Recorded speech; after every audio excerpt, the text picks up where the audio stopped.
안녕하세요. 행복 다이어트입니다. 마지막으로 체온을 재보신 적이 언제인가요? 몸이 아플 때만 체온을 잰다고 생각했는데 이 책을 읽고 체온 1도의 놀라운 기적을 알게 되었습니다. 체온이 1도 떨어지면 대사 능력은 12%가량이, 면역력은 30%가량이 저하됩니다. 체온을 올리면 혈액순환이 잘 되고 피가 맑아집니다. 오늘 들려드릴 책은 체온 1도의 기적, 지은이 선재광, 출판사는 다운북스입니다. 저자 소개를 하겠습니다. 선재광, 대한민국 피해독 전문 한의사이자 고혈압 전문 한의사이다. 부친의 고혈압 투병을 계기로 고혈압 연구에 오랫동안 매진해 왔다. 고혈압 연구는 자연스럽게 고지혈증, 당뇨병, 암, 뇌경색, 심근경색, 비만 등 각종 만성질환인 생활습관병으로 범위가 확장되었고 이들의 근본 치료를 위해서는 정상 체온과 깨끗한 피의 절실함을 깨달았다. 피가 깨끗하려면 무엇보다 몸이 차갑지 않아야 한다. 이처럼 단순하지만 명쾌한 해법을 찾을 때까지 저자는 어떻게 암, 고혈압, 당뇨를 극복할 수 있는지 연구를 거듭해왔다. 체온 상승을 통해 오랫동안 만성질환으로 고생하던 환자들에게 건강을 되찾아 주었던 저자의 놀라운 경험은 MBN 엄지회 제왕 체온 1도의 기적편을 통해 방송에 소개되었다. 출연자들과 체험자들을 통해 객관적인 검증까지 거쳐 큰 반향을 일으키고 체온에 대한 관심을 불러 모았다. 본문 내용입니다. 면역력을 키우고 싶다면 몸부터 따뜻하게 하라. 주변에 보면 계절이 바뀔 때마다 감기에 걸리는 사람이 있습니다. 그런가 하면 1년 내내 아프다 소리 한 번 없이 늘 활기찬 사람도 있지요. 또 감기에 걸렸을 때도 하루 이틀 앓다 많은 사람이 있는가 하면 일주일이고 보름이고 계속 가는 사람도 있습니다. 이런 차이는 왜 생기는 걸까요?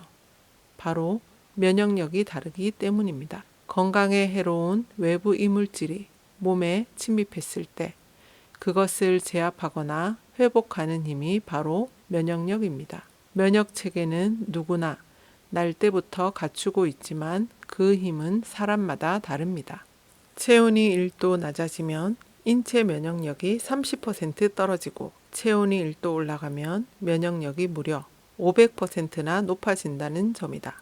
더불어 현대인의 90% 이상이 정상 체온에 미치지 못하는 저체온 상태라는 점도 쏙쏙 드러났다. 바로 이 두 가지를 통해 우리는 그간 해명할 수 없었던 많은 사실을 알게 되었다. 병명을 알 수 없는 통증 환자들이 이토록 많은 이유, 그리고 아무리 약을 먹어도 소용이 없었던 이유가 바로 저체온 때문이었다는 점이다. 체온이 떨어지면 면역력이 떨어져 각종 질병이 발생하며 암 또한 예외가 아니다. 사람들은 체온에 대해 크게 신경 쓰지 않고 살아간다. 1년이 365일이라는 것만큼이나 자신의 체온이 36.5도라는 사실을 당연히 여기기 때문이다. 하지만 체온 36.5도는 이제 건강한 소수의 사람에게만 해당하는 말이 되었다. 실제 사람들의 체온을 재보면 대부분이 정상에서 1도 정도 낮아져 있으며 35도 초반대도 무척 많다. 손발이 항상 시리고 아랫배가 차가워서 고생하는 여성을 참 많이 볼 수 있는데 이는 대표적인 저체온의 증상이다. 손발은 표면적이 넓기 때문에 열이 쉽게 발산되어 빨리 차가워진다. 그냥 단순한 수족냉증이라고 방치하면 혈액순환 장애로 인해 신진대사 능력이 떨어지고 이것이 지속되면 암이 생기게 된다. 체온이 1도 떨어지면 대사 능력은 12%가량이, 면역력은 30%가량이 저하된다는 연구 결과가 있다. 실제로 정상 체온보다 1도 이상 떨어진 몸에서는 암이 가장 왕성하게 증식하는 것으로 밝혀졌다. 이처럼 체온이 낮다는 것은 단순히 손발이 차다거나 소화가 잘 안 된다는 수준에서 끝나는 문제가 아니다. 현대인의 질병으로 인한 사망의 원인을 찾아보면 십중팔구 체온의 문제를 만나게 된다. 필자는 그동안 고혈압을 연구하며 청열과 체온 상승으로 혈액순환이 잘 되면 약 없이도 병을 고칠 수 있다는 것을 알게 되었다. 심장이 건강한 혈액을 힘차게 내보내고 그 혈액이 몸속 구석구석까지 영양을 전달하고 찌꺼기들을 잘 배출해낼 때 생명 유지 활동이 활발히 이루어진다. 필자가 피가 깨끗하고 순환이 잘 될수록 건강하게 살 수 있다고 거듭 강조하는 이유다. 혈액순환이 잘 되면 그만큼 면역력이 좋기 때문에 외부에서 이물질이 침입하더라도 몸이 스스로 잘 이겨낸다. 반대로 혈액순환이 잘 되지 않으면 온갖 질병이 생긴다. 그렇기 때문에 현대인의 낮아진 체온 1도를 각종 면역질환, 고혈압, 당뇨, 암세포가 생기는 이유이자 면역력을 떨어뜨리는 주범으로 주목해야 한다. 만병의 근원으로 볼 수 있는 저체온, 체온 1도가 낮아졌을 뿐인데 현대인은 고혈압, 당뇨, 암까지 무시무시한 질병의 위험에 직면하게 되었다. 그렇다면 단지 체온 1도만 높이면 이런 질병을 극복하고 피해갈 수 있지 않을까? 체온을 올리면 혈액순환이 잘 되어 산소와 영양분이 몸 곳곳에 충분히 공급될 뿐 아니라 대사산물인 노폐물도 빠르게 배출되어 맑고 건강한 피를 유지할 수 있다. 또한 면역력도 높아져 외부 침입자에 맞서는 힘이 강해진다. 100가지 병으로부터 멀어지는 가장 효과적인 방법은 몸을 따뜻하게 하는 것이다. 혈액은 우리 몸에 영양을 공급하고 쓰레기를 처리하는 아주 중요한 일을 한다. 심장, 위장, 뇌 등의 장기뿐만 아니라 손가락 끝과 발가락 끝까지 온몸 구석구석을 돌면서 꼼꼼히 일한다.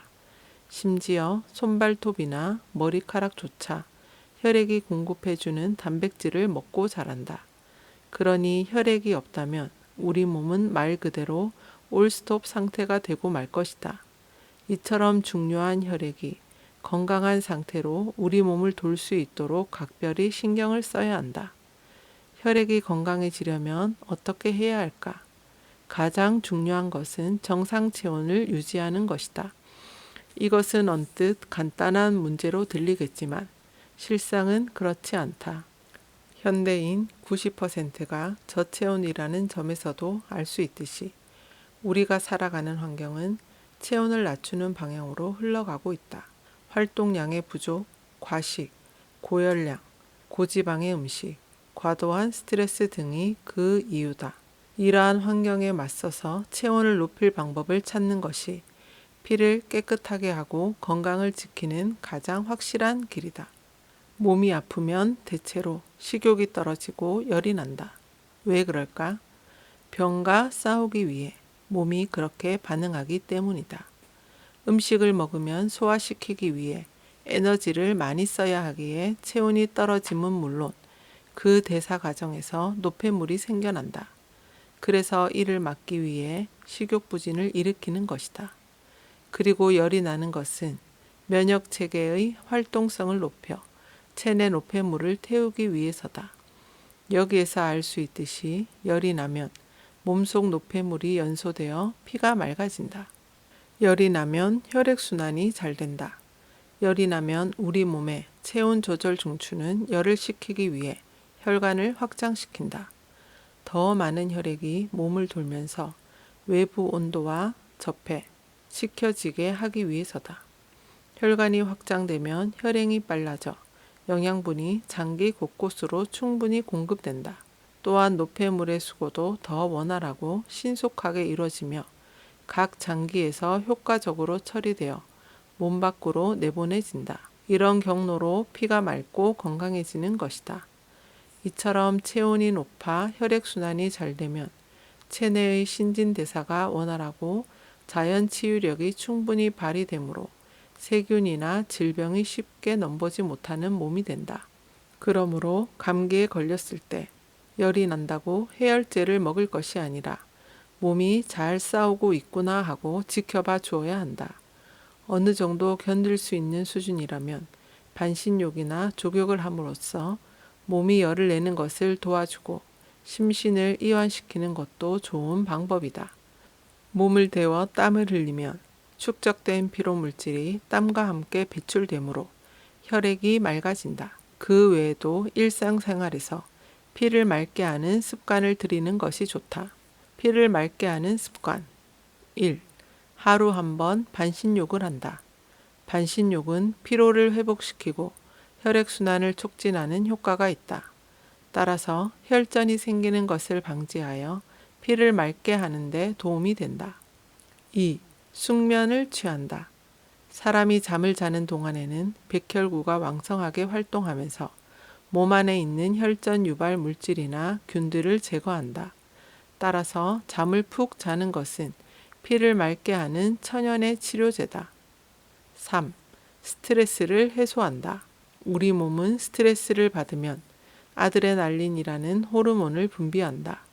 이 호르몬은 혈중의 포도당이나 콜레스테롤, 지방산을 증가시켜 동맥경화나 혈전 형성의 위험을 높인다. 4. 매일 가벼운 운동을 한다. 운동을 하면 혈액순환이 촉진되고 체온이 올라간다. 체온이 올라가면 지방과 당류를 비롯한 혈액 내 잉여물과 노폐물이 연소되면서 피가 깨끗해진다. 5. 담배를 피우지 않는다. 담배가 피를 오염시키는 주된 이유는 담배 연기에 들어있는 일산화탄소 때문이다. 일산화탄소는 헤모글로빈과 결합하는 힘이 산소의 250배나 되어 혈액 속의 헤모글로빈이 산소를 운반할 수 없게 한다. 그러면 몸에 산소가 부족해지고 신진대사에 지장이 초래된다. 6. 햇빛을 보며 걷기는 혈압과 혈당치를 낮춘다. 햇빛을 보며 걷기는 혈압과 혈당치, 혈중 콜레스테롤 수치를 낮추고 심폐 기능을 높인다. 따로 운동할 시간을 내기 어렵다면 차를 타기보다 걷고 에스컬레이터보다 계단을 이용하는 습관을 들인다. 7. 섬유질을 충분히 섭취한다. 섬유질이 부족하면 변비에 걸리기 쉽다. 변비가 있으면 배변 시 힘을 주게 되므로 혈압이 오르기 쉽고 배변이 원활하지 않아 몸에 독소가 잔존하게 된다. 움직이지 않으면 근육이 줄어든다. 아침에 일어나서 잠자리에 들 때까지 하루 생활을 들여다보자. 얼마를 걷거나 뛰었는가? 양손에 묵직한 것을 든 일은 얼마나 있는가? 팔을 머리 위로 쭉 늘린 것은 몇 번인가? 숨을 깊이 들이마셔 배꼽 아래까지 공기가 꽉 찬 느낌이 들도록 한 적은 유사일에 인간이 이처럼 덜 움직인 때는 없었다. 그리고 기술의 발달과 함께 갈수록 덜 움직이게 될 것이다. 일도 휴식도 놀이도 모두 컴퓨터나 스마트폰, TV 화면을 통해 해결한다. 장을 보러 갈 때도 걷지 않고 자동차를 타고 가며 여차하면 인터넷으로 주문하여 배달시킨다. 영국에는 우유를 시켜 먹는 사람보다 우유를 배달하는 사람이 더 건강하다라는 속담이 있다. 우리 생활 습관을 돌아봤을 때 반드시 새겨들어야 하는 말이다. 활동량이 적어지면 근육이 발달할 기회도 적어진다. 앞서 봤듯이 우리 몸에서 만들어내는 열의 22%가 근육에서 나오는데 근육량이 적으면 당연히 체열이 부족해진다. 또한 이런 생활 습관은 비만으로 이어지기 쉽다. 비만은 단순히 몸무게가 많이 나가는 것을 의미하는 것이 아니라 몸에 지나치게 많은 양의 지방이 쌓여 있는 상태를 말한다. 근육이 에너지를 사용하여 열을 발생시킨다면 지방은 에너지를 저장하므로 열을 발생시키지 못한다. 그래서 비만이 되면 저체온이 되기 쉽고 저체온이 되면 비만이 되기 쉽다. 이 둘은 서로가 서로를 강화하는 관계다. 이 고리를 끊으려면 운동을 통해 근육량을 늘려야 한다. 과식 습관은 몸을 차게 만든다. 현대인이 저체온으로 살아가는 주요 원인 중 하나가 과식이다. 과식은 3가지 단계로 체온을 떨어뜨린다. 첫째는 소화를 시키기 위해 혈액이 장으로 몰리기 때문이다. 음식물이 들어오면 위로 가는 혈액이 40% 가까이로 늘어난다. 음식을 통해 영양분을 흡수하는 것이 그만큼 중요한 일이기 때문이다. 평상시 위에 공급되는 혈액은 약 20%이며 몸이 운동 등 다른 일에 집중할 때는 3에서 5%에 불과하다는 점을 생각할 때 엄청나게 몰리는 셈이다. 이는 다른 장기로 가는 혈액이 그만큼 줄어든다는 뜻이다. 우리 몸의 각 장기는 활발하게 활동하면서 열을 생산해 체온을 유지하는데 혈액 공급이 줄면 활동을 덜하게 되므로 열 생산량도 줄어든다. 둘째는 지나친 영양분이 지방으로 저장되어 열 생산을 막기 때문이다. 지방은 에너지를 저장하는 창고라서 체열의 생산에는 오히려 방해가 된다. 지방이 점점 많아져 비만이 되면 저체온이 더 심화된다. 비만인 사람은 대체로 움직이기를 싫어해 근육량이 적고 몸속의 가짜 열 때문에 자꾸 찬 것을 먹게 되어 속이 더 냉해진다. 셋째는 잉여 영양분이 혈액 속에 남아 피를 탁하게 하기 때문이다. 과식을 한다는 것은 섭취하는 영양분이 많다는 뜻이다. 특히 콜레스테롤과 중성지방이 문제가 되는데 혈액 내에 이러한 영양분이 과도해져서 혈액의 점도가 높아진다. 끈끈해진 혈액은 이동 속도가 떨어지므로 순환 장애가 발생하며 이는 체온을 떨어뜨린다. 배의 80%만 채워라. 우리 선조들은 건강하게 살려면 복팔분, 즉 배를 80%만 채우라고 강조하기도 했다. 오늘날 인류는 먹을거리가 충분한 환경에서 살아가고 있는데도 몸이 틈만 나면 영양분을 저장하는 이유가 바로 그 때문이다. 더욱이 지나치게 많은 양을 먹기 때문에 몸에도 지나치게 많은 영양이 쌓이는 것이다. 몸에 쌓이는 영양은 지방이라는 형태를 취하는데 지방은 열을 발산하는 것이 아니라 안으로 품어버리기 때문에 몸을 차게 한다. 또 무엇을 먹는가도 중요하다. 정제된 식품, 고지방, 고칼로리의 인스턴트 식품이 우리 식탁을 가득 채우고 있다. 쌀, 밀가루, 설탕 등 우리 식탁에 올라오는 대부분의 식재료가 최대한의 도전 과정을 거친 것들이다. 많이 씹지 않아도 되고 맛도 좋으며 소화도 금방 된다. 하지만 이것은 건강을 생각한다면 전혀 환영할 만한 일이 아니다. 우선 꼭꼭 씹지 않아도 되기에 음식을 빨리 먹게 되고 맛이 좋으므로 많이 먹게 된다. 음식이 장에 채워져 뇌에서 포만감을 느끼기까지는 어느 정도 시간이 필요한데 포만감을 느낄 정도가 되면 이미 너무 많이 먹은 상태다. 이는 굳이 설명하지 않아도 비만으로 직결됨을 알 것이다. 또한 정제된 식재료는 소화도 빨리 된다. 정제 과정에서 섬유질이 깎여 나가 소화를 적절히 지연시켜주는 성분이 없기 때문이다. 우리 소화기관은 정제되지 않은 곡류, 즉 섬유질이 풍부한 통곡식을 먹을 때의 속도로 작동한다. 예컨대 당의 흡수에 작용하는 인슐린이 천천히 분비된다는 뜻이다. 그런데 최근에는 음식에서 섬유질이 제거되어 당의 소화 속도가 급속히 빨라졌다. 이에 따라 인슐린의 분비 속도에 교란이 일어남으로써 당뇨병을 앓는 사람이 많아지고 있다. 더욱이 정제 과정에서 마그네슘, 비타민 E의 같은 중요한 영양소들조차 깎여 나가기 때문에 흰 쌀밥을 먹는다는 것은 영양소는 버리고 칼로리만 먹는 셈이다. 이렇게 지나친 칼로리 섭취는 복부 비만을 불러온다. 과식은 저체온을 부른다. 음식물을 소화시키기 위해 혈액이 위장으로 몰리는 대신 열을 생산하는 뇌나 근육으로 가는 혈액량이 줄어들기 때문이다. 식재료를 바꾸자. 우리가 먹는 음식의 커다란 문제점은 식재료 자체가 지나치게 가공되어 있다는 점이다.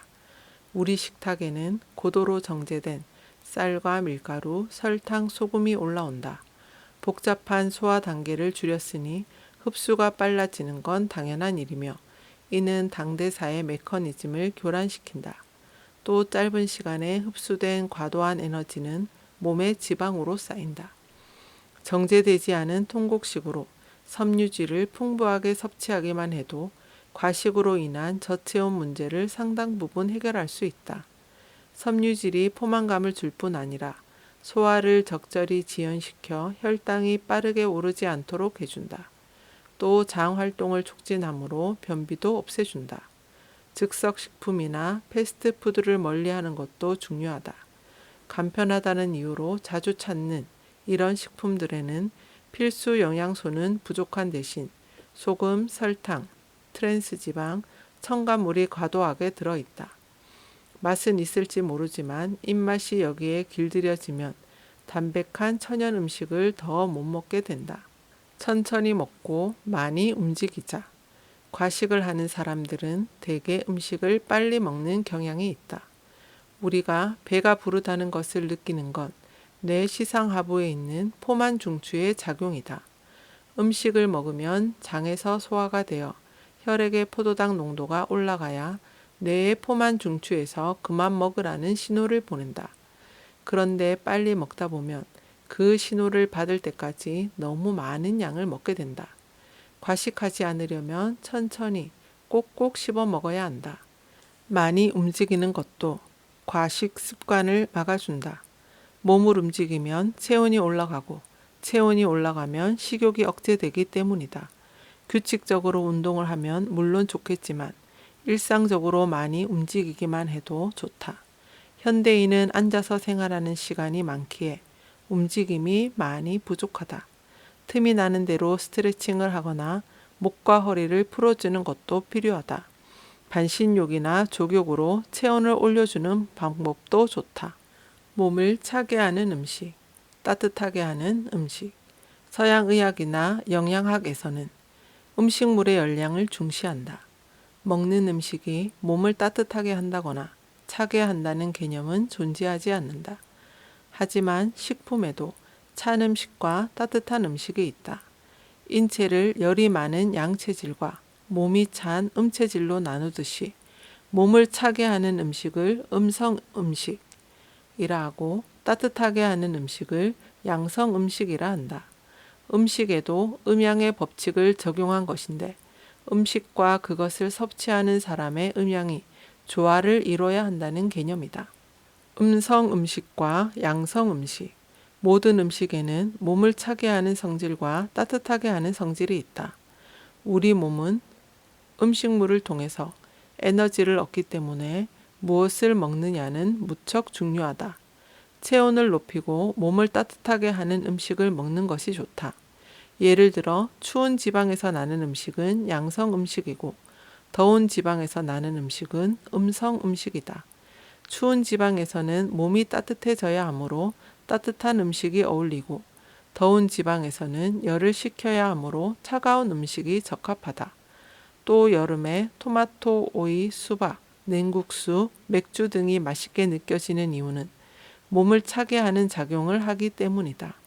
추운 겨울에 육류, 계란, 파, 간장 등으로 만드는 전골 요리를 즐기는 건 역시 그런 음식이 몸을 따뜻하게 해주기 때문이다.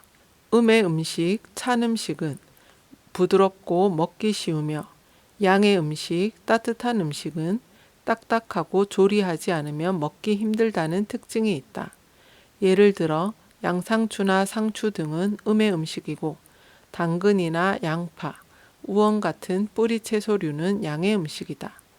음의 음식은 수분을 많이 함유하고 있으므로 먹으면 먹을수록 몸에 수분이 쌓이고 몸이 차가워진다. 따라서 겨울에 채소나 샐러드 등 달고 수분 함량이 높은 과일을 많이 섭취하는 것은 저체온을 가속화하는 것이니 주의해야 한다. 하루 2분 손과 발의 열을 높여라. 우리 몸의 냉기를 없애고 체온을 올리면 수족 냉증뿐만 아니라 암, 고혈압, 당뇨를 완화하는 데 도움이 된다. 하루 2분 손과 발의 열을 높여 체온을 상승시키는 운동법을 알아보자.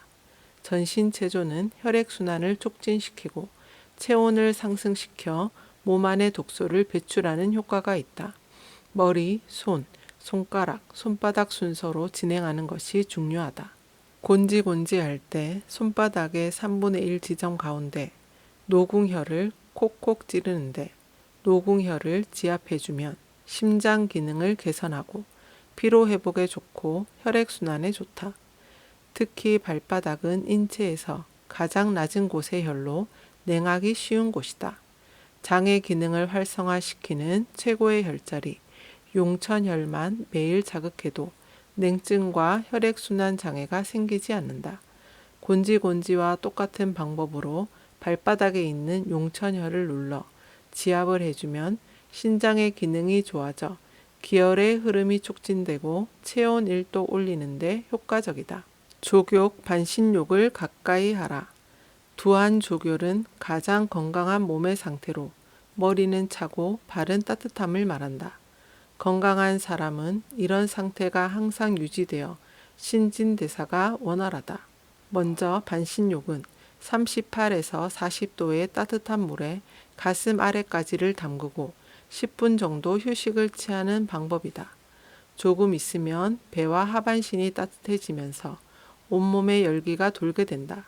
혈액순환이 촉진되면서 땀이 나고 몸속 곳곳에 독소가 쉽게 빠져나간다. 지금까지 체온 1도의 기적을 들려드렸습니다. 들어주셔서 감사합니다. 행복한 하루 되세요.